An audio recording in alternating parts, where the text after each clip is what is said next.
तो नमस्ते प्रणाम। तो कैसे आप लोग? उम्मीद करते बहुत अच्छे होंगे दोस्तों, स्वस्थ होंगे, मस्त होंगे।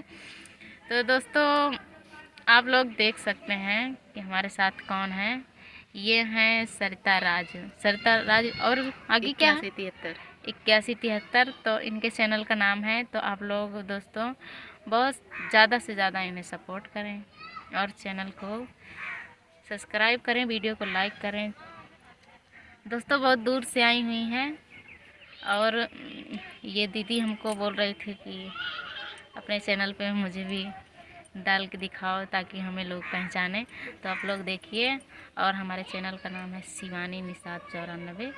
तो हमारे चैनल को भी आप लोग ज़्यादा से ज़्यादा प्यार दुलार दें और सपोर्ट करें, वीडियो को लाइक, चैनल को सब्सक्राइब करें। दोस्तों बहुत दिन से वीडियो बना रहे हैं पर अभी तक सफलता प्राप्त नहीं हुई है। तो आप लोग की, अगर आप लोग हमको सपोर्ट करेंगे तो आप लोग की वजह से हम आगे बढ़ पाएंगे। तो दोस्तों और क्या बताएं, इस वीडियो में हम आप सभी को और कुछ नहीं बता सकते। बाय बाय, फिर मिलते हैं आप सभी से अगली वीडियो में। तुम भी कुछ बोल दो। हाय दोस्तों, और आप लोग कैसे हो? उम्मीद करती हूँ आप लोग अच्छे होंगे। आप भी मुझे भी प्यार दुलार दीजिए, मुझे भी सपोर्ट करिए। सरिता राज 8173।